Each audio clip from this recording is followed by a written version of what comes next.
2 বছরে ধরে বাংলাদেশ শিক্ষা প্রশাসনে তীব্র এক অস্থিরতা কাজ করছে। এখানে বারবার একটি স্লোগান গর্জে উঠছে, শিক্ষামন্ত্রীর পদত্যাগ। কিন্তু প্রশ্ন হলো, শিক্ষার্থীরা কেন বারবার রাজপথে নামছে? এটি কি কেবলই একাডেমিক অসন্তোষ, নাকি এর পেছনে লুকিয়ে আছে নীতি নির্ধারণী কোনো চরম ব্যর্থতা? স্বাগতম আপনাদেরকে নেট দুনিয়ার রহস্য চ্যানেলে। আজ আমরা খতিয়ে দেখব কেন বাংলাদেশের শিক্ষা খাতের যে কোনো সিদ্ধান্তই শেষ পর্যন্ত রাজপথের উত্তপ্ত আন্দোলনের রূপ নিচ্ছে। 2026 সালের জুলাই মাস মৌসুমী বায়ুর প্রভাবে দেশের বিস্তীর্ণ অঞ্চল বন্যায় প্লাবিত, প্রায় 6 লাখ গৃহহীন। অথচ এই অমানবিক দুর্যোগের মধ্যেই খাগড়াছড়ি, রাঙ্গামাটি কিংবা কক্সবাজারের শিক্ষার্থীদের পরীক্ষা দিতে বাধ্য করা হলো। কেবল চট্টগ্রাম বোর্ডের পরীক্ষা স্থগিত করে বাকি সব বোর্ডের পরীক্ষা চালু রাখার তীব্র ক্ষোভের সৃষ্টি হয়। এই ক্ষোভের আগুনে ঘি ঢালে শিক্ষা প্রশাসনের নীতি নির্ধারণী স্তরের কিছু অবিবেচকের মতো সিদ্ধান্ত এবং মন্তব্য। ভুল প্রশ্নপত্রের প্রমা। গাইবান্ধা ও জামালপুরের মতো বেশ কয়েকটি কেন্দ্রে শিক্ষার্থীদের 2026 সালের পরীক্ষার বদলে 2025 সালের পুরনো সিলেবাসের প্রশ্নপত্র দিয়ে দেওয়া হয়। 3 ঘন্টার পরীক্ষা শেষেও ভুলে জানতে পেরে শিক্ষার্থীরা চরম মানসিক ট্রমার মুখোমুখি হয়। মুরগি জপে বিতর্ক। এর আগে যশোরের এক মতবিনিময় সভায় শিক্ষামন্ত্রী ডক্টর আ.ন.ম এহসানুল হক মিলন পুনর্নিবন্ধন বন্ধ করা নিয়ে বলেছিলেন, এক মুরগি যেমন 3 বার জবাই করা যায় না, তেমনি শিক্ষায় একবারে নিবন্ধন করতে হবে।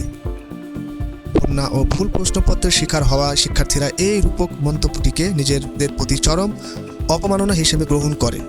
তারা সায়েন্স ল্যাব ও উত্তর অবরোধ করে স্লোগান তোলে, তুমি কে আমি কে, ফার্মের মুরগি। বন্যা ও ভুল প্রশ্নের উত্তরে আন্দোলন। 2026 জুলাই দেশব্যাপী অতিবৃষ্টি ও বন্যা এবং ভুল প্রশ্নপত্র বিতরণের প্রতিবাদে সায়েন্স ল্যাব মোড় এবং উত্তরা বিএনএস সেন্টারের সামনে ঢাকা অবরুদ্ধ করে শিক্ষার্থীরা 24 ঘন্টার মধ্যে শিক্ষামন্ত্রীর পদত্যাগের এক দফা দাবি উত্থাপন করে। সমাজতান্ত্রিক ও রাজনৈতিক দৃষ্টিকোণ থেকে এই আন্দোলনগুলোকে বিশ্লেষণ করলে আমরা দেখতে পাই অত্যন্ত গুরুত্বপূর্ণ মনস্তাত্ত্বিক প্রবণতা। প্রথমত, বেসামরিক ট্রমা বনাম যান্ত্রিক কার্যকারিতা। রাষ্ট্রযন্ত্র অনেক সময় শিক্ষার্থীদের মানবিক ট্রমা ও প্রাকৃতিক দুর্যোগের চেয়েও একাডেমিক ক্যালেন্ডার রক্ষা করার বেশি প্রাধান্য দেয়। রাষ্ট্র দেখতে চায় তারা কাজ করছে, কিন্তু সংবেদনশীলতার এই ঘাটতি সাধারণ শিক্ষার্থীদের প্রশাসনের বিরুদ্ধে মারমুখী করে তোলে। 2024 সালের সফল গণ অভ্যুত্থানের পর শিক্ষার্থীদের মাঝে এই আত্মবিশ্বাস চরমভাবে জেগে বসেছে যে রাজপথে সঠিক উপায়ে আন্দোলন সংগঠিত করতে পারলে যে কোনো বড় সিদ্ধান্ত পরিবর্তন, এমনকি সরকারের শীর্ষে ব্যক্তিদের অপসারণও সম্ভব। ফলে যে কোনো একাডেমিক সংকটে তারা আলোচনার টেবিলে বসার চেয়ে সরাসরি এক দফা পদত্যাগ এর পথ বেছে নিচ্ছে।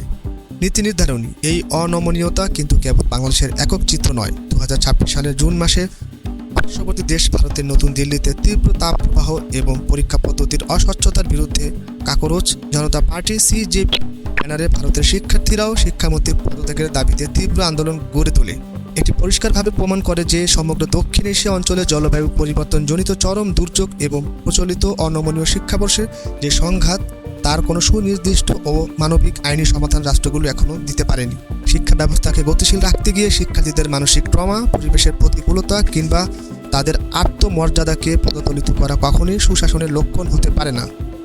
ভবিষ্যৎ এড়াতে হলে রাষ্ট্রকে এখনই কিছু গুরুত্বপূর্ণ পদক্ষেপ নিতে হবে। শিক্ষাবর্ষের শুরুতেই প্রতিটি প্রতিকূল পরিস্থিতি, বন্যা, তীব্র দাবাদাহ ইত্যাদির জন্য পূর্ব নির্ধারিত বিকল্প পরীক্ষা নীতিমালা প্রস্তুত রাখা। মানবিক যোগাযোগ। নীতি নির্ধারকদের যুব সমাজের ভাষা ও মনস্তত্ত্ব বুঝে সহানুভূতিশীল এবং দ্বিমুখী যোগাযোগ স্থাপন করতে হবে। শিক্ষার্থীরাই দেশের ভবিষ্যৎ। তাদের জীবনকে ঝুঁকির মুখে ফেলে কিংবা তাদের মর্যাদাকে আঘাত করে কোনো শিক্ষানীতি সফল হতে পারে না। পরীক্ষা এবং দুর্যোগের এই সমন্বয়হীনতা নিয়ে আপনার মন্তব্য কী? শিক্ষামন্ত্রীর পদত্যাগ দাবিকে আপনি কিভাবে দেখছেন? আমাদের কমেন্ট করে জানান। ভিডিওটি ভালো লাগলে লাইক করুন এবং বন্ধুদের সাথে শেয়ার করুন। গভীর ও বিশ্লেষণধর্মী ডকুমেন্ট নিউজ পেতে সাবস্ক্রাইব করুন নেট দুনিয়ার রহস্য। বিদায় নিচ্ছি, দেখা হবে পরবর্তী কোনো ভিডিওতে। ধন্যবাদ।